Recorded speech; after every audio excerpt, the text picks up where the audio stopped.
देखो, संसार में आदमी भगवान से प्यार 2 वजह से करता है। कितनी वजह से? कौन सी वजह है? एक है लोभ और दूसरा है भय। या तो भगवान से प्रेम कर रहा है लोभ से। किसी ने कहा है कि भैया भगवान का भजन करने से इच्छा पूर्ति हो जाती है, तो फिर देखो, फिर भजन करेगा, लोभ से करेगा, मांग के लिए करेगा। ऐसी दुनिया में बहुत भक्त मिलेंगे। हमने एक दिन पहले भी कहा था, वो कर रहे हैं माला, पर वो माला नहीं है, उस माला के पीछे बहुत बड़ा लालच छुपा हुआ है, लोभ छुपा हुआ है।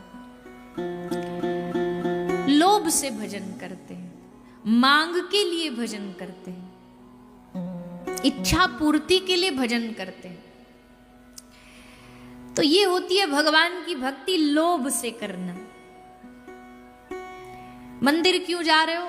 आरती क्यों कर रहे हो? 2 रुपए का कपूर क्यों चढ़ा रहे हो? बोले 2 रुपए के कपूर के बदले में 2 करोड़ लेना चाहते हैं भगवान से, इसलिए चढ़ा रहे। नारियल क्यों चढ़ा रहे हो? बोले नारियल के बदले भगवान से अपने लिए एक बंगला मांगना चाहते हैं, ये इच्छा होती है। तो ये होता है लोभ। अच्छा, लोभ नहीं है तो दूसरा फिर थोड़ा सा डर है। संत महापुरुषों से कथाओं में सुन लिया, वो भैया भजन नहीं करोगे तो नरक में जाना पड़ेगा, पाप लगेगा। अब उस डर के मारे भजन कर रहे हैं, भगवान को डर के भज रहे हैं। जैसे बहुत लोग अक्सर हमने कहते हुए सुने और बड़े गर्व में कहते हैं ये बात। वो क्या बोलते हैं? हम दुनिया में किसी से नहीं डरते भगवान के अलावा।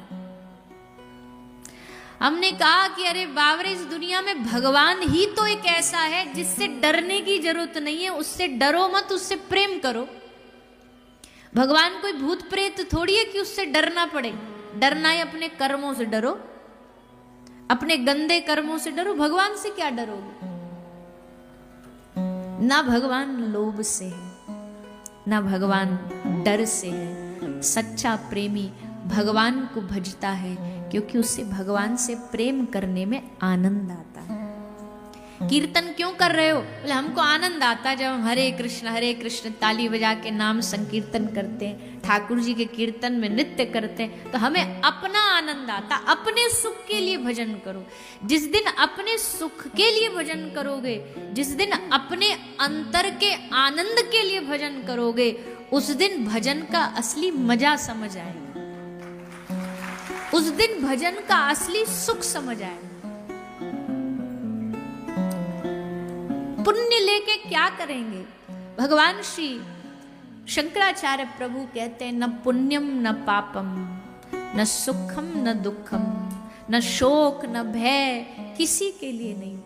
इस सारे जगत ने आज तक ये कहा है कि पाप मत करो, पर ब्रज की वृंदावनी भक्ति, गोपियों की भक्ति ये कहती है, प्रभु हमें पाप तो करना ही नहीं, पर हमें पुण्यों का फल भी नहीं चाहिए, क्योंकि पुण्यों से स्वर्ग प्राप्ति होती है, पुण्यों से अच्छा जीवन मिलता है, पर हमें वो भी नहीं चाहिए।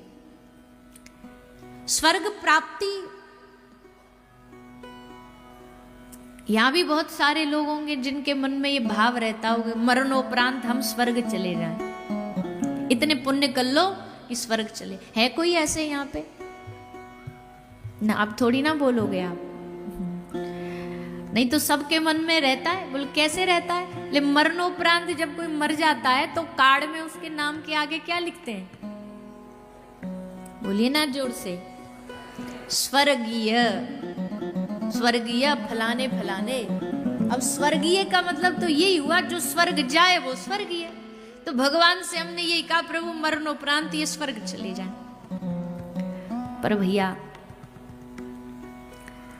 बड़ी टेढ़ी बात है ये, और ये ब्रज का सिद्धांत है। हम कोई मन गढ़ंत बात नहीं बोल रहे कि स्वर्ग जाना कोई बड़ी बात नहीं है। स्वर्ग जाने के लिए पुण्य करो, स्वर्ग की टिकट मिल जाएगी।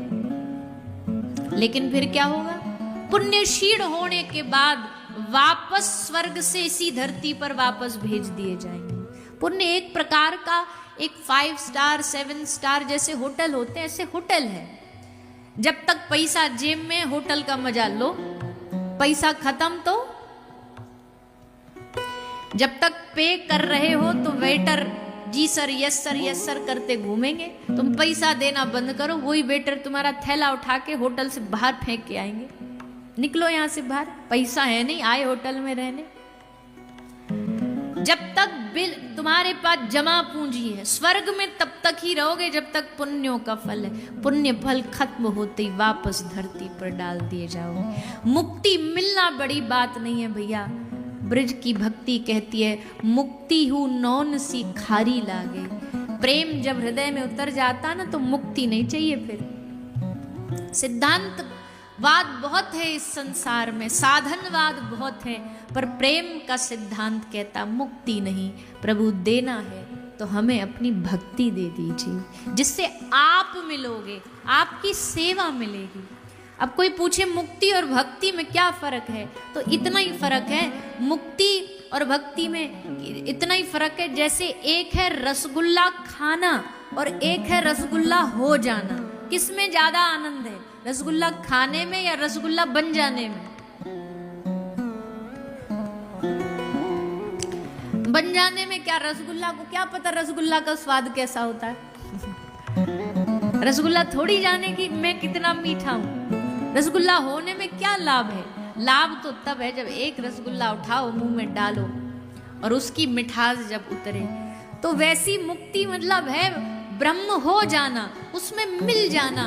पर ब्रज की भक्ति कहती है हमें तो उसका रस लेना है, हमें तो प्रेम का रस लेना है, हमें तो भक्ति का रस लेना है।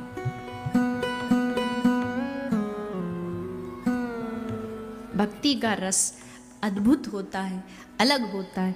इसलिए भैया भागवत से एक बात समझ लीजिए, भागवत से ये बात बिठा लीजिए कि भक्ति का आनंद लेकर के आप जब भक्ति करोगे तब आपको समझ आएगा। किसी इच्छा को लेकर के करोगे, लोभ को, भय को लेके करोगे तो भगवान भी आपको रुचिकर नहीं लगेंगे, भगवान रुचिकर नहीं लगेंगे। तो अब ये बात कैसे, भगवान से प्रेम कैसे हो? बोले वो भगवान है, चतुर्भुज है, शंख चक्र लेके खड़ा है, तो अपने आप ही आदमी थर थर कांपेगा देख करके। तो भगवान ने कहा चलो हम सहज बन जाते हैं, हम बालक बन जाते हैं, हम तुम्हारे संगी साथी बन जाते हैं। और भगवान एकदम सहज बालक बन के ब्रज में प्रकट हो गए। अब वो चोरी भी कर रहा है, अब वो ग्वाल वालों के संग खेल भी रहा है, पिट्ठी पे बिठा करके उनको कंधा पे बिठा के घुमा भी रहा है, घोड़ा बन के उनके साथ लीला भी कर रहा है। यानी ठाकुर जी ने सब मर्यादा तोड़ दी। और तोड़े भी क्यों ना भैया, आदमी जब तक घर के बाहर रहता है ना तब तक ही दिखाता है अपना मैं इतना बड़ा हूँ, मैं इतने बढ़िया कपड़ा पहनता हूँ दिखने।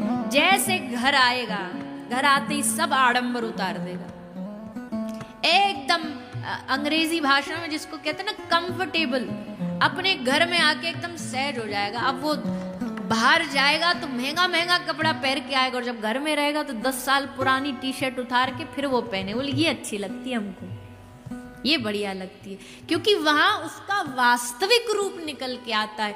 तो घर क्या है? बोले सारी दुनिया में ठाकुर जी ने अलग अलग अलग अलग रूप लिए, उनकी कर्म भूमि है, राज्य भूमि है, लेकिन वृंदावन ठाकुर जी का निज घर है। वहां भगवान ने सारा दिखावा, सारी चीजें उतार के रख दी। अब यहाँ हम भगवान नहीं है, अब तो हम सहज है, अब तो हम खूब उदम भी करेंगे, अब हम खूब नाटक भी करेंगे, हम रोएंगे भी, हम नाचेंगे भी, हम हंसेंगे भी, हम गाएंगे।